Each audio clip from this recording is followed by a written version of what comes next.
La fuente de la vida. Un viaje a través de los siglos y la historia de la humanidad.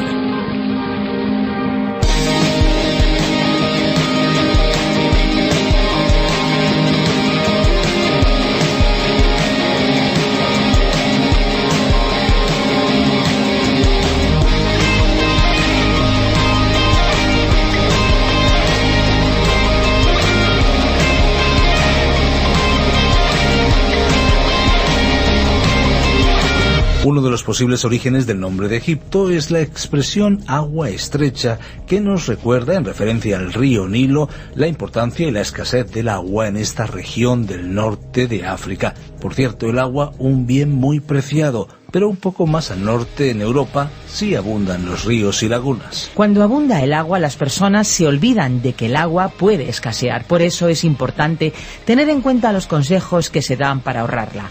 El agua es esencial para el ser humano, así que hay que cuidarla. Sean bienvenidos, amigos, sean bienvenidos a este espacio diferente, muy diferente a cualquier otro. Esto es La Fuente de la Vida. Aquí estamos, como bien decía Esperanza, en La Fuente de la Vida, un espacio absolutamente refrescante. Esperamos que esa sea su experiencia, porque para nosotros así lo es. Un espacio que de lunes a viernes, a esta misma hora y en esta misma emisora, les transmite buenas noticias, y en los tiempos que corren esto siempre es muy necesario. Pues sí, además también muy agradable. Decirles, amigos, que La Fuente de la Vida toma su formato de la versión original del teólogo y profesor de Biblia John Vernon McGee, y se llamó A Través de la Biblia. Es un espacio, como decíamos, un tanto diferente a cualquier otro, y ya se está escuchando en muchos más de 80 países. Eso es, para España ha sido Virgilio Bagnoni, profesor de Biblia y Teología, quien lo ha traducido, adaptado, y nosotros se lo presentamos desde Radio Encuentro, Radio Cadena de Vida, desde Radio Transmundial España. Y precisamente una de las cuestiones que hace único a nuestro programa es que siempre que los oyentes lo deseen, podemos enviarles los bosquejos y las notas del libro de la Biblia en el que estemos meditando. Sí, pero no te olvides, Fernando, de decir a nuestros amigos que el envío es completamente gratuito, y eso siempre gusta mucho.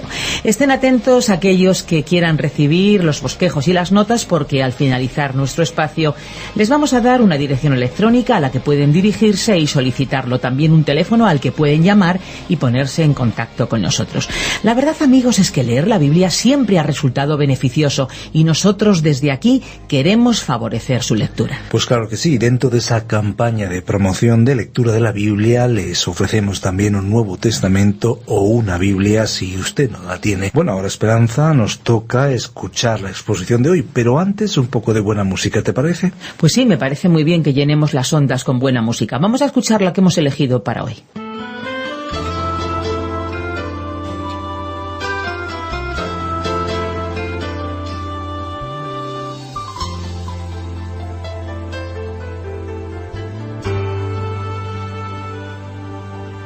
Aún no puedo asimilar lo que me ha sucedido. El milagro más glorioso que yo he vivido. Que después de malgastar lo que no era mío, no he tenido que pagar. Traicioné a aquel que me perdonó la vida. Humillé al que curó toda mi herida. Y en mi huida coseché lo que merecía. Y desvanecido en mi dolor, en algún momento él me encontró. Y he despertado en el redil, no sé cómo, entre algodones y cuidados del pastor. Y antes de poder hablar de mi pasado, me atraviesan sus palabras y su voz. Que se alegra tanto de que haya vuelto a casa, que no piense que que no pasa nada. Y dormido en su regazo lo he sabido. Tengo vida, tengo dueño y soy querido.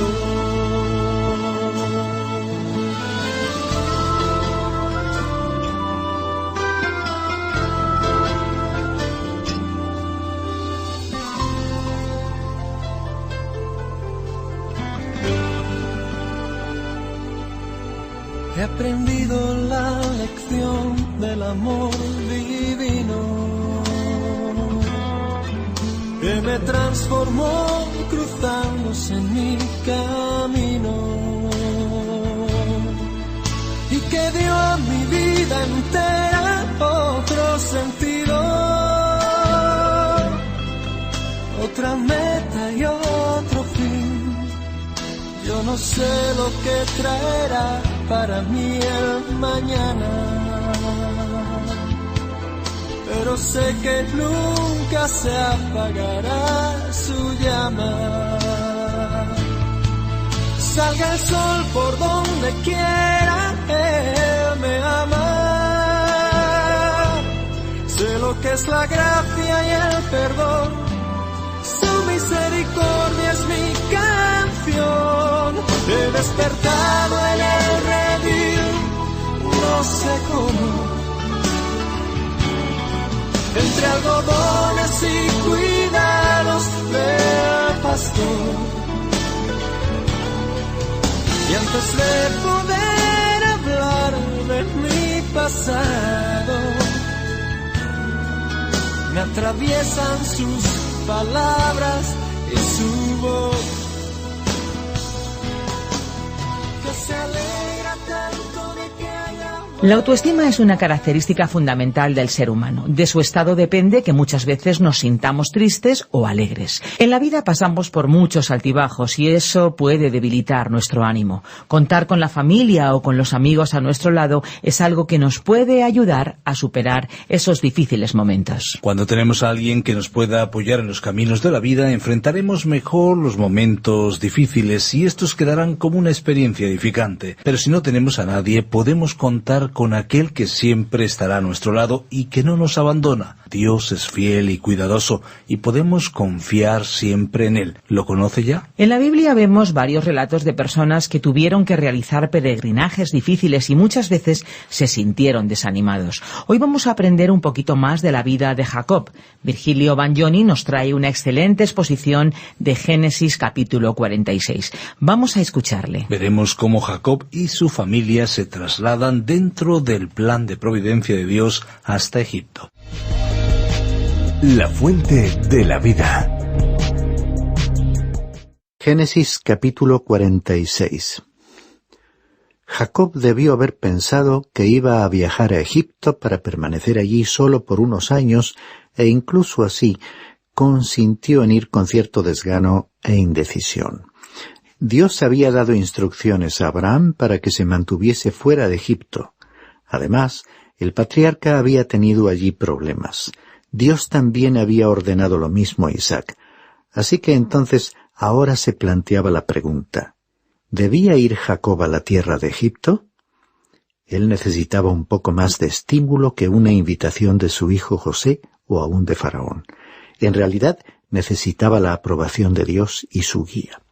El primer párrafo de este capítulo nos introduce al relato de las incidencias registradas cuando Jacob y su familia se trasladaron a Egipto. Leamos el versículo 1. Y partió Israel con todo lo que tenía y llegó a Berseba y ofreció sacrificios al Dios de su padre Isaac. Aquí nos encontramos con el hecho sorprendente de que Jacob ofreció sacrificios al Dios de su padre Isaac. La primera vez que salió de aquella tierra dirigiéndose a la tierra de Harán, había venido a Betel. ¿Estaba entonces buscando a Dios? No. Pensaba que había huido de él. No estaba buscando en absoluto la voluntad de Dios, ni estaba pidiendo su guía. ¡Qué contraste que hubo entre aquel joven Jacob y el siervo de Abraham! Este nunca daba un paso sin buscar la voluntad de Dios. Aquí nos encontramos con el hecho sorprendente de que Jacob ofreció sacrificios al Dios de su padre Isaac. La primera vez que salió de aquella tierra dirigiéndose a la tierra de Harán, había venido a Betel.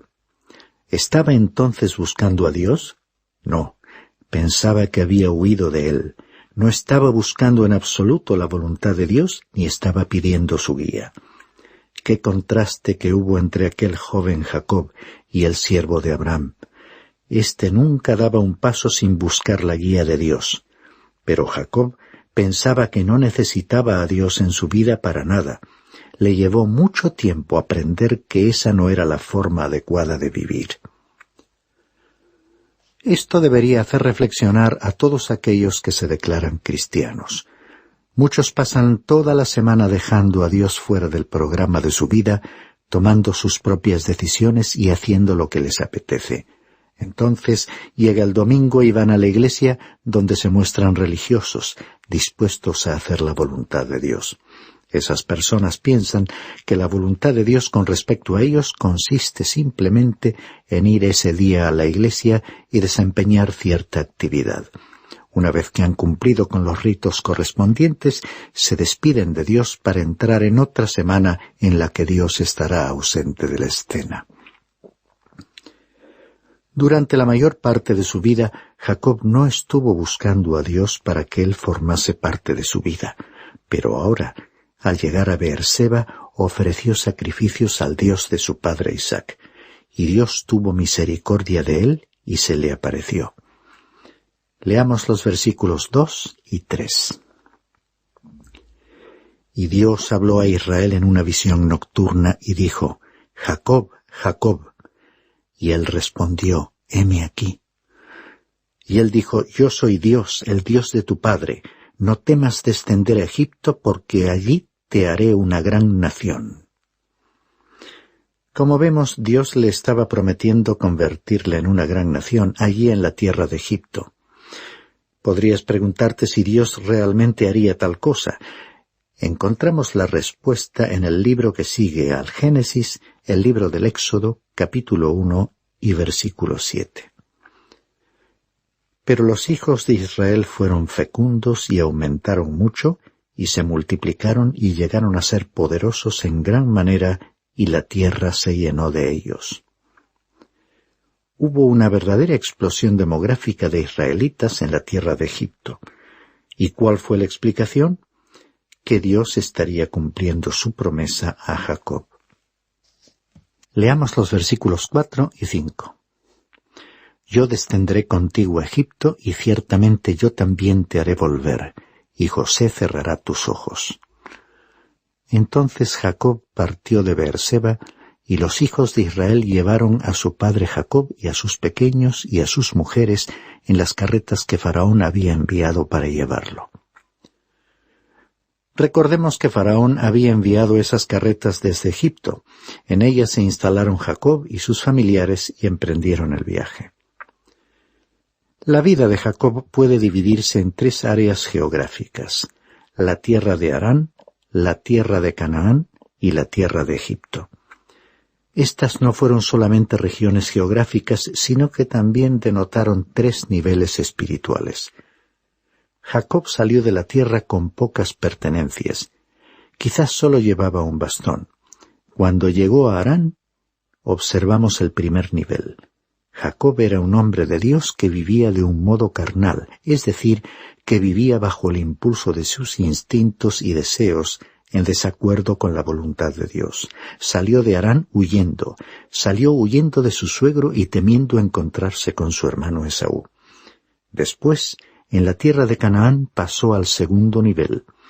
Tuvo lo que podríamos llamar su combate de lucha con Dios, pero continuaba siendo el hombre de Dios que luchaba con sus propias fuerzas, y de esa manera solo encontraría su derrota. Ahora, en nuestro relato de hoy, en su tercer nivel, se estaba dirigiendo hacia Egipto, no ya con sus propias fuerzas ni huyendo, sino viviendo y actuando por la fe. Aunque José es la figura prominente en esta sección del libro del Génesis, también podemos examinar en la vida de Jacob las evidencias de un hombre de fe y espiritual, que había llegado a convertirse en el hombre que Dios quería que fuese. Y sólo Dios podía hacer madurar así a una persona con un carácter como el de Jacob. Voy a reafirmarlo una vez más. La vida de Jacob en Harán representa al hombre de Dios que vive impulsado por sus instintos y deseos carnales. La vida de Jacob en la tierra de Canaán representa al hombre de Dios que lucha con sus propias fuerzas. Y la vida de Jacob en Egipto representa al hombre de Dios que vive y actúa impulsado por la fe. Creo que estas características son una realidad en muchos de nosotros en la actualidad. Hubo un momento en nuestras vidas en que llegamos a ponernos en contacto con el Evangelio, con la palabra de Dios, y nos volvimos a él. Luego pasamos por un período de luchas y conflictos en el cual pensábamos que podíamos vivir con el recurso de nuestras propias fuerzas. Quizás esa época duró varios años, y después llegó un período en el que hemos crecido en la gracia y en el conocimiento de nuestro Señor Jesucristo, y comenzamos a vivir y actuar por la fe. Continuamos leyendo los versículos 6 y 7. Y tomaron sus ganados y los bienes que habían acumulado en la tierra de Canaán, y vinieron a Egipto Jacob y toda su descendencia con él, sus hijos y sus nietos con él, sus hijas y sus nietas, a toda su descendencia trajo consigo a Egipto. A causa del hambre, Jacob tuvo que llevar consigo a todos los de su casa, hijos y nietos, y también tuvieron que trasladar el ganado con ellos, ya que en aquella tierra no hubieran podido sobrevivir. En los versículos siguientes se presenta la lista de la genealogía de Jacob, que es muy importante porque es la línea de descendencia que en su recorrido histórico nos conducirá a Jesucristo, y que será seguida a través del resto de la Biblia. Después de mencionar a todos los descendientes de Jacob, leemos lo siguiente en los versículos 26 y 27. Todas las personas de la familia de Jacob que vinieron a Egipto, descendientes directos suyos, no incluyendo las mujeres de los hijos de Jacob, eran en total 66 personas, y los hijos de José que le nacieron en Egipto eran 2. Todas las personas de la casa de Jacob que vinieron a Egipto eran 70. Fueron 66 personas los descendientes de Jacob que viajaron con él a Egipto. Por supuesto, los otros descendientes, es decir, José y su familia, estaban ya en aquel país. Esto elevaba el número de la familia de Jacob a un total de 70 personas. Observemos que cada uno de los hijos de Jacob figura en la lista junto con los nombres de sus hijos. ¿Por qué las Sagradas Escrituras incluyen estas listas de nombres? ¿Acaso no tendría Dios información más importante que darnos? Creo que no hay nadie más importante que nuestro Señor Jesucristo, y esta es la genealogía que nos conduce a Él. Encontraremos algunos de estos nombres en la genealogía del primer capítulo del Evangelio según Mateo, al principio del Nuevo Testamento. Además, también leeremos algunos de los nombres en la genealogía que figura en el Evangelio según Lucas, capítulo 3. Por este motivo, estas listas detalladas de nombres tienen gran importancia. Pero hay otro motivo, y este es muy personal. ¿Has oído hablar del libro de la vida del Cordero? Con respecto al Cordero, ¿recuerdas la frase de presentación de Juan el Bautista ante Cristo? He aquí el Cordero de Dios que quita el pecado del mundo. Así como todos los seres humanos descienden de Adán, en consecuencia y por nacimiento también entramos en la línea genealógica de Cristo. Pero, con respecto al libro de la vida, según la Biblia, este contiene los nombres de los redimidos por Jesucristo. Solo se puede entrar en él a través del nuevo nacimiento, que se produce cuando una persona acepta a Jesucristo como su Salvador personal, convirtiéndose en un hijo de Dios. Por eso, la pregunta clave es, ¿está tu nombre escrito allí? ¿Cuán importante crees que eres? Yo probablemente no te conozca, pero Dios sí te conoce. Te conoce mejor que cualquier persona de este mundo. Te conoce personalmente y te ama más de lo que cualquier otro ser pueda amarte. Volviendo a nuestro pasaje bíblico, diré que hay nombres en la genealogía de Jacob que no significan nada para mí. En una ocasión, viendo las noticias por televisión, vi una multitud de alrededor de 200.000 jóvenes en un festival de música rock. Se encontraban en un lugar descampado y polvoriento y había llovido, por lo que así, cubiertos de barro, resultaban irreconocibles. Creo que ni siquiera sus familiares les habrían reconocido. Mientras les miraba pensé, Dios conoce a cada uno, Dios ama a cada uno de esa gran multitud. Aunque ellos no estén pensando en Él, cada uno es valioso para Dios y Jesucristo murió por cada uno. Estimado oyente, vivimos en medio de una gran explosión demográfica en un mundo habitado por miles de millones de habitantes. Sin embargo, tú eres un individuo especial para Dios. Los nombres incluidos en la genealogía de Jacob pertenecen a personas que desconozco. Sinceramente hablando, no me siento interesado por ellos, pero Dios sí lo está. Él se deleitó escribiendo esos nombres en la lista porque cada uno de ellos le pertenece. Esta realidad me lleva a preguntarte otra vez, ¿está tu nombre escrito en el libro de la vida del Cordero de Dios? Leamos el versículo 28. Y Jacob envió a Judá delante de sí a José para indicar delante de él el camino a Gosén, y llegaron a la tierra de Gosén. El relato aquí nos muestra la llegada de Jacob con toda su familia a una zona privilegiada de la tierra de Egipto. Este capítulo llega a su fin relatando el emocionante encuentro cuando al fin Jacob y José se reunieron. Leamos los versículos 29 y 30. Y José unció su carro y subió a Gosén para ir al encuentro de su padre Israel, y apenas le vio, se echó sobre su cuello y lloró amargamente sobre su cuello. Entonces Israel dijo a José, ahora ya puedo morir, después que he visto tu rostro y sé que todavía vives. Podemos imaginarnos la emoción y alegría de padre e hijo. Para el padre, que le consideró muerto durante muchos años, y para el hijo, después de tantos años de separación. Jacob ya era muy anciano y no lejos del momento de su muerte, no podría haber afrontado el largo viaje si Dios no le hubiese dado fuerzas. Veremos que Él le permitió vivir por algunos años en la tierra de Egipto. Jacob era entonces un hijo de Dios que vivía sustentado por la fe, por lo que aquí es llamado por su nuevo nombre, Israel, tal como Dios le había llamado después de su lucha con el ángel en Peniel. Leamos los últimos versículos de este capítulo, desde el 31 hasta el 34. Y José dijo a sus hermanos y a la familia de su padre, subiré y lo haré saber a Faraón y le diré, mis hermanos y la familia de mi padre que estaban en la tierra de Canaán han venido aquí. Y los hombres son pastores de ovejas, pues son hombres de ganado, y han traído sus ovejas y sus vacas y todo lo que tienen. Y sucederá que cuando Faraón os llame y os diga, ¿cuál es vuestra ocupación?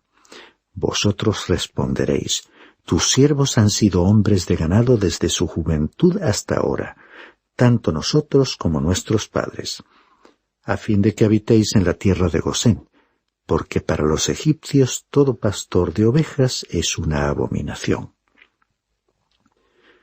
Resulta interesante que la palabra de Dios tenga tanto que decir sobre los pastores.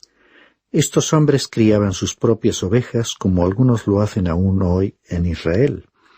El pastor es la figura utilizada para describir a nuestro Señor. Las Sagradas Escrituras le presentan como el buen pastor que da su vida por las ovejas. Él es el gran pastor de sus ovejas que guarda y vela por ellas hasta en la hora actual. Él es el jefe de los pastores que debe aún aparecer otra vez. Él se llama a sí mismo el pastor. Y tal como aquellos pastores eran odiados por los egipcios, Él es despreciado por el mundo actual.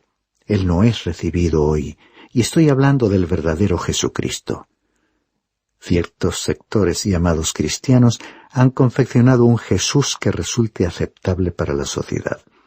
Han creado un ídolo que ni siquiera se parece al Señor Jesús de la Biblia. El Jesús a quien se quiere imponer hoy no ha nacido de una virgen, nunca ha realizado milagros, no ha muerto por los pecados del mundo, ni ha resucitado corporalmente de los muertos. De este supuesto Jesús no existen registros históricos. El único Jesús de quien tenemos documentos históricos nació de la Virgen María, hizo milagros, murió por los pecadores del mundo y resucitó de entre los muertos. Este es el pastor que al mundo no le agrada. Por ello la sociedad en general le desprecia y le rechaza. Hemos leído que José aconsejó a sus hermanos que se presentasen ante Faraón como pastores y criadores de ganado. Más tarde veremos que Faraón les confirmaría la entrega de la tierra de Gosén, pidiéndoles que se ocupasen del cuidado de las ovejas. Así se convirtieron ellos en los pastores de Egipto. Resulta sorprendente, pues, ver a la familia de Jacob instalada en la tierra de Gosén, que sería su hogar por mucho tiempo.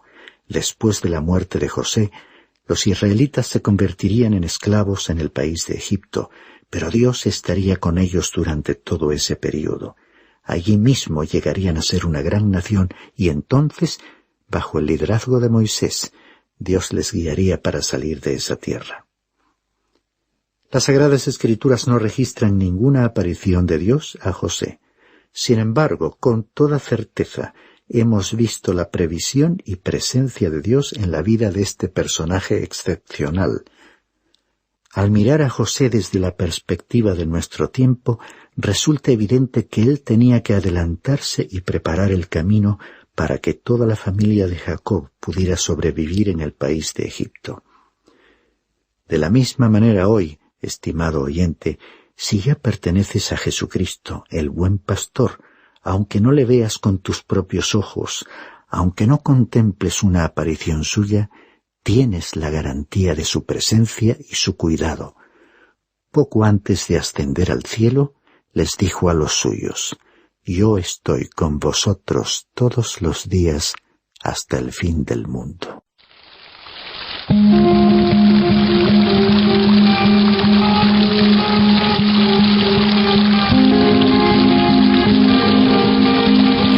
Pues estamos, amigos, a punto de finalizar un programa más de La Fuente de la Vida. Les agradecemos muchísimo el que hayan permanecido a nuestro lado. Gracias por su compañía. Queremos recordarles que vamos a estar aquí en esta misma emisora de lunes a viernes a esta misma hora. Así que, por favor, no nos den plantón porque nosotros estaremos aquí esperándoles. Claro que sí, Esperanza. En nuestro próximo programa seguiremos analizando interesantes aspectos que convierten a la Biblia en un libro actual. ¿Y usted no ha podido seguirnos hasta ahora? Pues súbase a este tren radiofónico porque estaremos 5 años juntos recorriendo un libro del Antiguo Testamento y un libro del Nuevo de manera alternativa hasta terminar. Les recordamos, amigos, que si desean ponerse en contacto con nosotros pueden hacerlo a través del teléfono 91 422 05 24, 91 422 05 24. También pueden hacerlo a través de nuestro apartado de correos 24081, código postal 28080 de Madrid, España. Y también lo pueden hacer por medio del correo electrónico a la siguiente dirección: info@radiocadenadevida.com, info@radiocadenadevida.com. Le agradecemos el haber compartido este tiempo con nosotros y le esperamos en nuestro próximo espacio. Aquí estaremos de lunes a viernes a la misma hora. ¿Nos acompaña? Gracias de verdad por habernos acompañado hoy en esta aventura. Y no olvide que hay una fuente de agua viva que nunca se agota. Beba de ella.